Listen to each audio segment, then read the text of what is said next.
Siang teman-teman semua, pada kesempatan kali ini kami dari kelompok 16 akan berpresentasi mengenai sistem presidensial di Indonesia dan hubungannya dengan kuasa oligarki. Berikut adalah nama-nama anggota kelompok 16.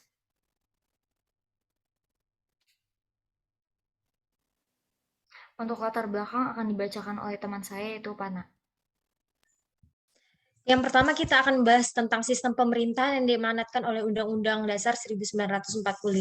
Pada masa reformasi, negara Indonesia bertekad untuk menciptakan sistem pemerintahan yang demokratis. Maka dari itu, disusunlah pemerintahan yang berdasarkan konstitusional yang bercirikan yang pertama adanya pembatasan kekuasaan pemerintahan atau eksekutif, yang kedua jaminan atas hak asasi manusia dan hak-hak warga negara.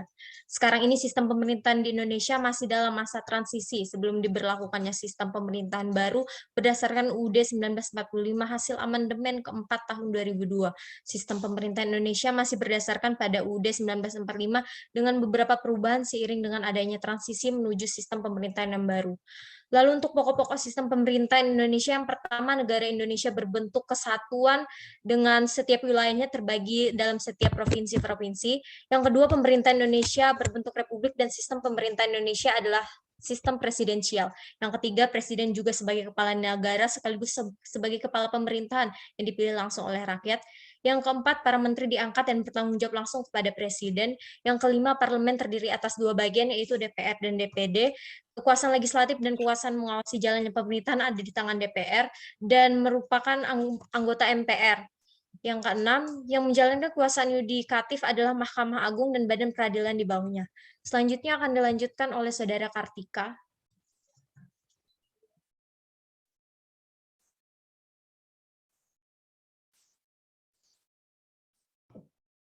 Selanjutnya ada sistem presidensial dan penerapannya di Indonesia. Di slide ini kita dapat melihat ada beberapa tokoh yang mengemukakan ciri-ciri serta karakteristik dari sistem pemerintahan presidensial. Selanjutnya, setelah mengetahui ciri-ciri dan karakteristik dari sistem pemerintahan presidensial, maka dapat disimpulkan bahwa corak sistem pemerintahan Indonesia setelah amandemen Undang-Undang 1945 condong kepada pemerintahan yang presidensial. Namun, pada penerapannya, Indonesia menggunakan sistem multipartai dalam menegakkan sistem pemerintahan ini, di mana sistem multipartai seharusnya lebih cocok diterapkan di negara yang parlementer. Fakta pelik mengenai penggunaan sistem multipartai pada sistem presidensial di negara lain, termasuk di Indonesia, sesungguhnya dapat menumbuh suburkan koalisi politik kartel yang berujung pada munculnya kekuasaan oligarki. Selanjutnya, kekuasaan oligarki adalah kekuasaan yang kendalinya dipegang oleh segelintir orang atau elit demi kepentingan kelompoknya saja. Para elit pemegang kekuasaan tersebut menggunakan kekayaannya untuk melanggengkan kekuasaan sekaligus kekayaannya. Meskipun begitu, pengaruh yang diberikan oleh para elit tersebut berimbas sangat besar dalam pemerintahan.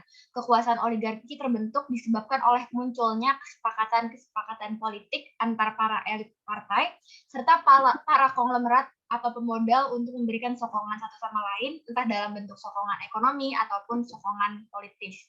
Selanjutnya akan dibacakan oleh Imam Ghazali. Berdasarkan tulisan yang telah kelompok kami buat, akhirnya muncullah 3 perumusan masalah ini. Yang pertama ada bagaimana historis permasalahan pada sistem pemerintahan presidensial di Indonesia sehingga mengalami ketidakstabilan dalam sistem pemerintahannya. Yang kedua, bagaimana sistem presidensial dengan masalah yang dihadapinya dan apakah mengganggu jalannya kestabilan sistem pemerintahan. Yang ketiga, ada bagaimana kaum oligarki memainkan perannya di negara Indonesia yang menganut sistem presidensial. Mungkin untuk selanjutnya akan dilanjutkan oleh teman saya, Dinda.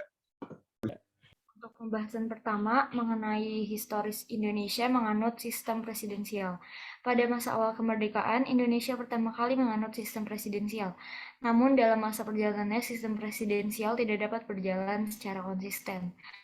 Hal ini diakibatkan karena dalam sistem presidensial diterapkan sebuah sistem multipartai. Secara teoritis, sistem presidensial dapat menjadi suatu masalah apabila dikombinasikan dengan sistem multipartai.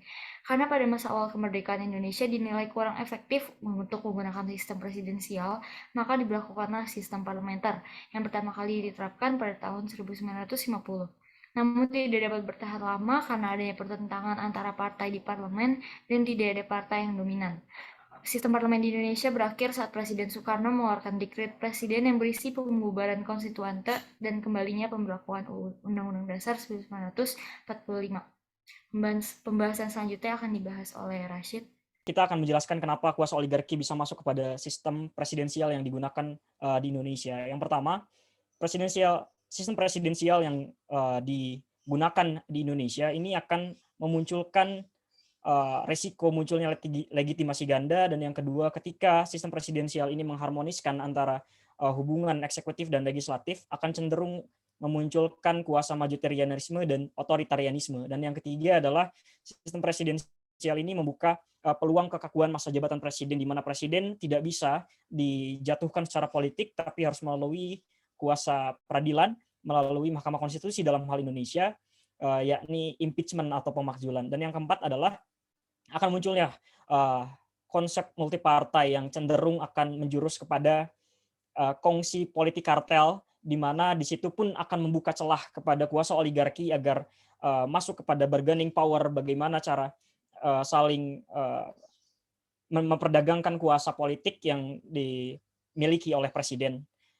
Kita pahami bahwa kuasa oligarki sendiri memang bisa tumbuh di berbagai macam sistem pemerintahan seperti parlementer dan presidensial. Tapi dalam pembahasan ini kami melihat dan menimbang bahwa sistem presidensial yang diterapkan di Indonesia dengan beberapa poin yang tadi kami sebutkan mampu menumbuh suburkan sistem atau kuasa oligarki yang ada. Selanjutnya akan dijelaskan oleh Saudara Imam. Selanjutnya ada sistem kerja oligarki. Cara kerja kaum oligarki selalu melibatkan kapital atau sumber daya material yang bermaksud untuk terus meningkatkan kekayaan atau mempertahankan kekayaannya. Dampak dalam melibatkan kapital ini jelas dikatakan sangat istimewa dikarenakan sangat sulit dalam sebuah arena kekuasaan yang dikuasai oleh para kaum oligarki memberikan ruang atau kesempatan pada aktor-aktor non-oligarki untuk mengambil alih situasi kekuasaan. Namun dikarenakan kekuasaan pada saat ini didorong oleh kepentingan dari mereka yang berkuasa, maka setiap produk yang lahir dari kesepakatan antara Presiden dan DPR RI selalu tidak mempresentasikan kepentingan rakyat dan malah mewakili kepentingan dan kebutuhan kelompoknya sendiri. Selanjutnya, Winters menggolongkan oligarki menjadi 4 ciri yang terdiri dari oligarki panglima, oligarki penguasa kolektif, oligarki sultanistik, dan oligarki sipil. Mungkin untuk selanjutnya akan dilanjutkan oleh teman saya, Pana. Dan pembahasan yang terakhir adalah oligarki yang berkembang di Indonesia yang menganut sistem presidensial. Kenyataan ini sebenarnya terlihat sangat jelas dalam negara kita, yaitu dalam proses legislasi di DPR saat pengajuan rancangan Undang-Undang Omnibus Law Cipta Kerja sejak Oktober 2019 menjadi UU nomor 11 tahun 2020 tentang Cipta Kerja dan perubahan Undang-Undang nomor 4 tahun 2009 tentang Minerba menjadi UU nomor 3 tahun 2020 tentang Minerba. Perubahan dan pengesahan UU itu sepenuhnya ditentukan oleh oligarki eksekutif dan legislatif. Landasan penguatan peran para elit politik ini sebenarnya didukung oleh anggaran dasar dan anggaran rumah tangga partai yang ada di dalamnya. Studi mengenai kaderisasi partai menunjukkan banyak hal termasuk proses pengadaran. Figur pimpinan partai juga menjadi semakin berkuasa dan di beberapa partai menjadi semakin absolut karena aturan lain di dalam internalnya memberikan celah kepada mereka untuk melakukan hal tersebut. Selanjutnya kesimpulan akan disampaikan oleh Saudara Rashid.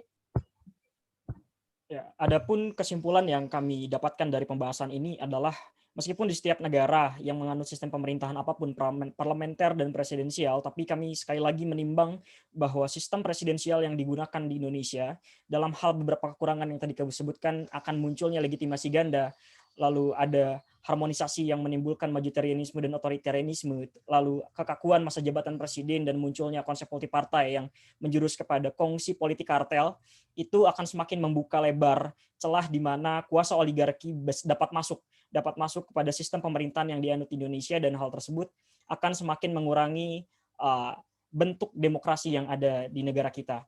Mungkin sekian yang bisa kami simpulkan. Terima kasih atas perhatiannya. Panjang umur perjuangan.